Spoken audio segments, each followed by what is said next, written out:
Ebya Speaker Right Honorable Jacob Oulanyah owa Parliament eya Uganda kyaddaaki tebinnagwa olw'ensonga nti obunkenke bweyongedde mu ggwanga erya Seattle wali mu America. Abasawo nga tebannavaayo na report ey'enkomeredde ku bulamu bwe essaawa zino, kyaddaaki pressure bagitadde ku bantu ab'enjawulo oba ku ddwaliro erya Hostings wali mu ggwanga erya America mu kibuga ekimanyiddwa nga Seattle. Abantu ab'enjawulo batandise oba batandika okubanga bakola protests oba okwekalakasa okw'enjawulo okubanga speaker ono bamugoba mu kifo ekyo olw'ensonga nti bo bagamba nti omusimbi gwe balidde mungi ku bannayuganda ate abawi b'omusolo. Era mu mbeera eyo kyaddaaki abakulu mu Acholi region oba bannamateeka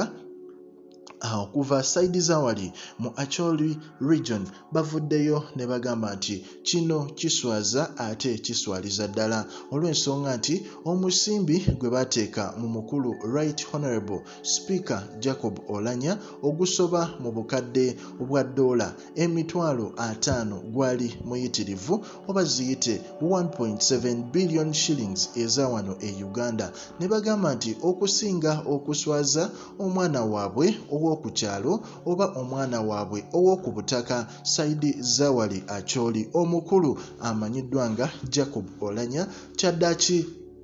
lawmakers bano bavuddeyo ne bagamba nti nedda ffe tugenda kubanga tusonda omusimbi ogwo tuguddize gavumenti ya General Yoweri Tibuhaburwa Museveni olw'ensonga nti abantu boogeredde Oulanyah amafuukule, abantu abasinga bonna bamwagala mufu yadde Mukama akyamubiseeko akasubi. Lawmakers bano bavuddeyo ne bagamba nti byonna ebigenda mu maaso omukulu Jacob Oulanyah ekyazuuliddwa kiraga nti ayina ekirwadde ekya kkookolo ekikambwe era ekimuyisa obubi, naye ate mu prosesi y'okuwona bagezaako okuteekawo embeera nti akasente kano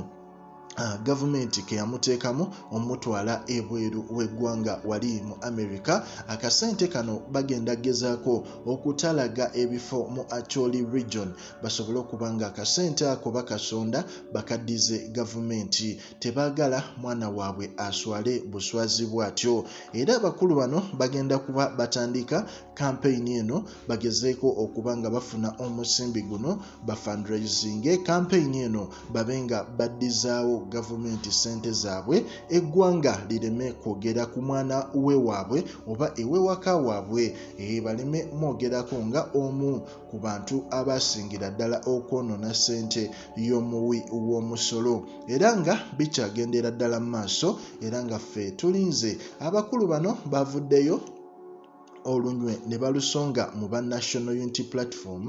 ne bagamba nti era kino nga kiwedde nga tumaze okusonda akasente kano tugenda kubanga tusaba aba ekibiina ekya National Unity Platform baveeyo beetonde ku ekyo kye bataddewo oba kweyo embeera gye bataddewo naddala ku bulwadde obw'omukulu Speaker omukulu amanyiddwa nga Jacob Oulanyah. Era nga naffe tulinze tulabe ng'omusimbi guno gusondebwa olw'ensonga nti bannayuganda guno omusimbi guba gwabwe olwa mu mbeera eyo okusinga oguteeka mu bantu oba mu transportation ey'okutwala omuntu mu nsi ez'ebweru n'okujjanjabibwa mu nsinga ezo. Ogwo omusimbi gusobola okubaako kye gukola mu ggwanga lino, gusobola okuzimba amalwaliro agawerako oba gusobola facilitatinga flow ey'omukaaga wali mu Mulago Hospital ne wabanga at least buli ba official abasinga ababa bafunyeemu obulwadde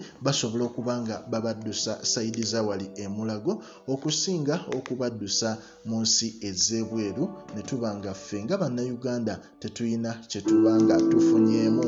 So mu mbeera eyo bugamba bugambi gwe yonna gy'osinziira likinga commentinga mwattu era osubscribinge.